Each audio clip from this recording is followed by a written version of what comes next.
다니엘은 순양 한 마리와 수점소 한 마리에 관한 환상을 봅니다. 그가 이 환상을 보고 그 뜻을 알고자 할 때 하나님은 가브리엘 전사를 통해 그 뜻을 다니엘에게 알려주십니다.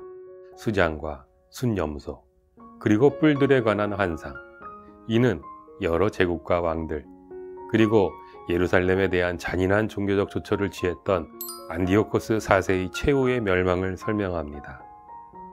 천사는 다니엘에게 이 환상들을 간직하라고 합니다.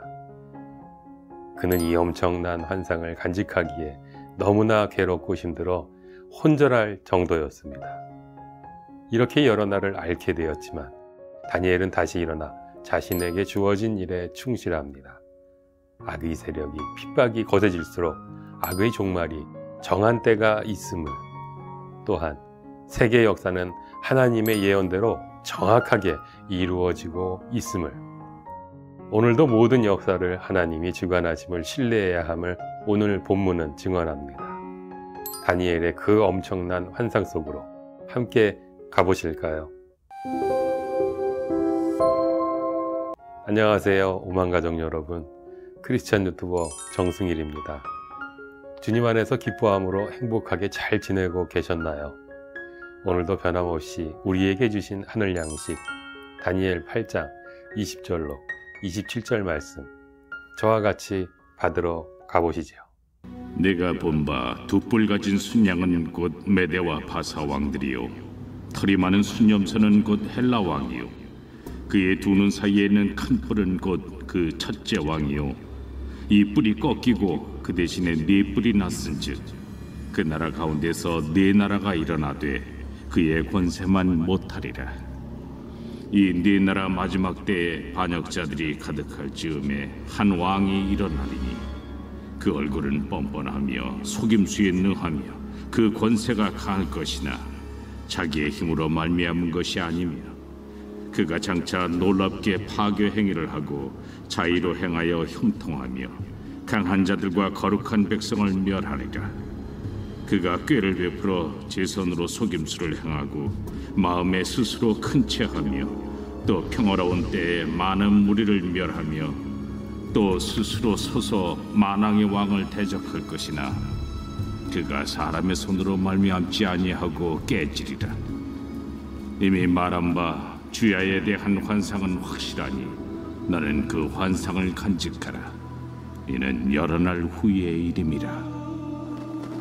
이에 나 다니엘이 지쳐서 여러 날 앓다가 일어나서 왕의 일을 보았느니라. 내가 그 환상으로 말미암아 놀랐고 그 뜻을 깨닫는 사람도 없었느니라. 아멘. 하늘 양식 잘 받으셨나요? 하나님의 스파이, 바로 시작하겠습니다.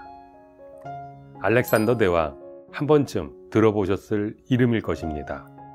20세의 마케도니아 왕으로 즉위한 후 남으로 이집트, 동으로는 인도 접경까지에 이르는 거대한 헬레니즘 제국을 건설한 왕입니다. 주전 323년 알렉산더가 죽은 후 그의 네 부하들이 그리스 제국을 분할합니다. 마케도니아는 카산더, 드라게는 루시마커스, 애굽은 톨레미가 차지하고 메소포타미아는 셀루커스가 차지합니다. 톨레미와 셀루커스는 이 지역 전체의 패권을 두고 기나긴 세력 다툼을 하게 됩니다. 주전 3세기까지 팔레스타인은 톨레미의 지배 아래 있었으나 주전 200년경부터 확연히 셀루커스 왕가에게 장악이 됩니다. 왜 이 말씀을 드리냐면 오늘 다니엘 8장에서 다니엘이 본 환상은 바로 이 역사에 대한 예언을 담고 있기 때문입니다. 우리는 이미 다니엘 2장에서 몸이 네 부분으로 나뉘어 있는 거대한 신상을 통해 바벨론, 페르시아, 그리스, 로마로 이어지는 이 지역 제국들의 흥망성쇠가 있을 것이라는 예언을 들었습니다. 그리고 오늘 8장에서 다니엘은 순양과 숫염소의 환상을 봅니다. 숫염소가 순양을 이기는데 이는 그리스 제국이 페르시아 제국의 승리를 거둔다는 의미라고 천사는 풀어줍니다. 그 순염소에 난 큰 뿔은 첫째 왕이고 그 뿔이 꺾이고 대신 4개의 뿔이 난다는 해석 역시 알렉산더 대왕 사후에 그리스 제국이 넷으로 분할된다는 역사와 일치합니다. 이 4개의 뿔 가운데 하나의 뿔에서 작은 뿔 하나가 나옵니다. 이 왕은 하늘을 대적하고 하나님의 백성들을 파괴한다고 본문은 예언합니다. 아까 이 4개의 뿔 가운데 당시 팔레스타인을 통치하던 왕조가 셀루커스 왕조라고 설명해 드렸으니 이 새로 난 작은 뿔은 셀루커스 왕조의 왕 가운데 한 사람일 것입니다. 그렇다면 누구일까요? 대부분의 성서학자는 작은 뿔이 명백하게 안티오코스 4세, 즉 안티오코스 에피파네스 왕을 가리키고 있음에 동의합니다. 그는 주전 167년 예루살렘을 장악한 후 이스라엘을 헬라화하기 위해 유대교를 파괴합니다. 안티오코스 4세는 여호와 신앙을 가졌다는 이유로 수만에 달하는 사람들을 죽였고 성전 제사를 폐지하였으며 안식일과 할례를 금지했습니다. 일찍이 유대 역사에 하나님을 믿는다는 이유로 이렇게 많은 사람이 박해를 받고 학살을 당한 경험이 없었을 정도의 유례없는 핍박과 순교의 상황이 도래하였습니다. 특히 성전의 거룩함이 심각하게 훼손되었는데 안티오코스는 이스라엘의 하나님 여호와의 성전에 제우스를 나타내는 상징과 제단을 세우고 심지어 성전 제단에 터부시했던 돼지를 제물로 바치기도 했습니다. 이 사건은 예수께서 언급하시기도 할 만큼 유대인들의 역사에 있어서 충격적인 사건이었고 후에 마카비 반란을 일으키게 한 기폭제가 되기도 합니다. 다니엘이 본 환상 그리고 천사의 해석은 정확하게 이 사건과 일치합니다. 하지만 본문은 2가지를 분명히 합니다. 우선 14절에 보면 이 만행은 기한이 있습니다. 그가 내게 이르되 2300 주야까지니 그때의 성소가 정결하게 되리라 하였느니라. 본문이 2300 주야라고 그 기한을 명시합니다. 묵시문학의 특성상 지난 7장에서 한때, 두때, 반때처럼 이 2300일 역시 정확한 날짜를 언급하고 있지는 않을 수 있습니다. 하지만 분명한 메시지는 이런 만행의 끝이 온다는 것입니다. 25절에서도 이 왕이 사람의 손으로 말미암지 아니하고 깨질 것이라는 예언이 있습니다. 그리고 역사적으로도 마카비의 반란이 일어나 주전 164년 성전은 복원이 되면서 이 예언은 성취됩니다. 다니엘이 이 환상을 본 것은 기원전 6세기입니다. 그런데 다니엘서가 최종 편집된 것은 기원전 2세기경입니다. 그렇다면 지금 다니엘서를 읽고 있는 독자들은 이 안티오코스 에피파네스의 만행 속에 고통받는 사람들이었다는 말씀입니다. 이 일이 일어나기 수백 년 전에 하나님께서는 다니엘을 통해 이 만행을 끝내시겠다고 미리 알리신 것입니다. 이들에게 이 다니엘의 메시지가 얼마나 위로와 소망이 되었겠습니까?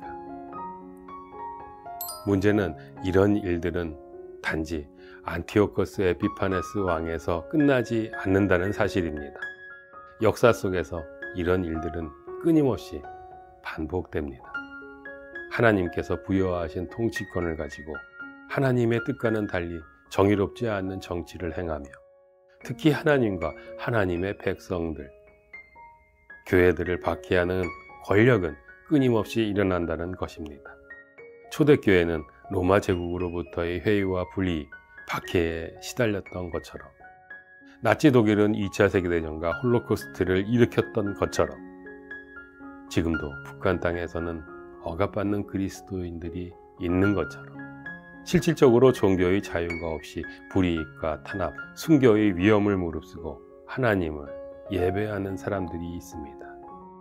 우리는 이들의 문제에 관심을 가지고 이 땅에 하나님의 통치가 임하도록 함께 기도해야만 합니다. 하지만 이 정도는 아니더라도 오늘날 자유민주주의 국가에서도 무신론적인 입장이 강해지는 문화 속에서 교회는 쉽게 편견과 박해의 대상이 되기도 합니다. 교회와 국가는 자주 대립합니다. 물론 교회 자체가 아닌 부도덕과 불법이 그런 편견과 박해를 자초하기도 합니다. 슬프고 아프게도 교회 안에도 엄연히 짐승의 문화가 팽배해 있는 것이 오늘 우리의 현실이기 때문입니다.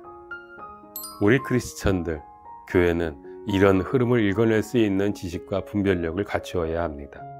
그래서 우리 자신을 끊임없이 개혁하면서 하나님과 교회에 반대되는 흐름으로 움직여 나아가는 정치, 경제, 사회, 문화, 종교적인 흐름에 저항할 수 있어야 합니다.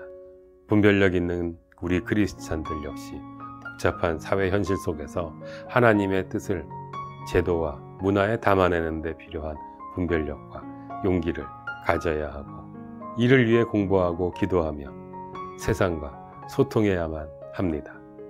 예수님의 가르침처럼 우리는 비둘기처럼 순결할 뿐 아니라 뱀처럼 지혜로워야 합니다. 그렇다면 우리는 이 상황에서 어떤 삶의 방식을 취해야 할까요? 오늘 다니엘의 행동을 우리는 깊이 묵상해야 합니다. 이에 나 다니엘이 지쳐서 여러 날 앓다가 일어나서 왕의 일을 보았느니라. 내가 그 환상으로 말미암아 놀랐고 그 뜻을 깨닫는 사람도 없었느니라. 다니엘은 지쳐서 여러 날을 앓았습니다. 엄청난 환상들을 연이어 보고 있습니다. 대단히 혼란스럽습니다. 아직 이 사건이 일어나려면 수백 년의 시간이 지나야 합니다. 다니엘은 하나님께서 이끌어 가시는 역사의 큰 흐름은 이해할 수 있지만 여전히 구체적인 상황들은 파악할 수 없습니다. 무엇보다도 제국의 흥망성쇠 가운데 자신의 조국 이스라엘이 어떻게 될 것인가의 문제는 구체적으로 드러나지 않습니다. 혼란과 염려 때문에 다니엘은 몸까지 약해지고 병이 들고 고생합니다.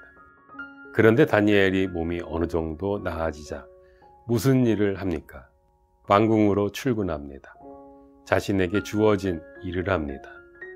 너무나 역설적이지 않습니까? 그는 자신의 일터가 짐승의 나라 한복판에서 짐승의 나라를 운영해 가는 것이라는 것을 알고 있었습니다. 하지만 그는 그 짐승의 나라의 중심부가 하나님께서 자신을 파송하신 사명의 자리라는 것 또한 알고 있었습니다. 다니엘은 자신의 일터에서 자신에게 주어진 일을 통해 하나님의 스파이로서 하나님의 나라를 세우는 일을 합니다. 바로 이 모습이 우리들의 모습이어야 합니다. 사랑하는 여러분, 우리도 다니엘처럼 세상의 아픔에 함께 아파할 수 있어야 합니다. 망가진 세상을 보고 아파하시는 하나님과 함께 아파할 수 있어야 합니다. 우리에게는 매일 아침에 다시 출근해야 할 일터가, 가정이 있습니다. 그리고 그 일터와 가정이 우리가 하나님의 스파이가 되어 하나님의 뜻을 이루는 선교지입니다. 다니엘처럼 말입니다. 하나님은 우리를 통해 우리 삶의 자리에서 우리의 가정, 일터와 소속된 모든 공동체, 이 나라에 짐승의 나라 속에 하나님의 나라를 이루어 가실 것입니다. 이미 이기신 예수께서 우리와 함께 하실 것입니다. 우리의 일상에서, 세상에서 짐승의 문화를 하나님의 문화로 바꾸어 나아가는, 그렇게 하나님의 스파이가 되어 하나님의 나라를 삶의 자리에서 조금씩 확장시켜 나아가는, 그래서 하나님의 뜻을 이루시는 하나님의 스파이가 되시길 주님의 이름으로 당신을 축복합니다. 하나님을 기쁘게 해드리는 한 주간의 삶이 되시길 기대하고 소망합니다. 저는 다음 주에 만나 뵙겠습니다. 건강하십시오. 행복하십시오. 감사합니다.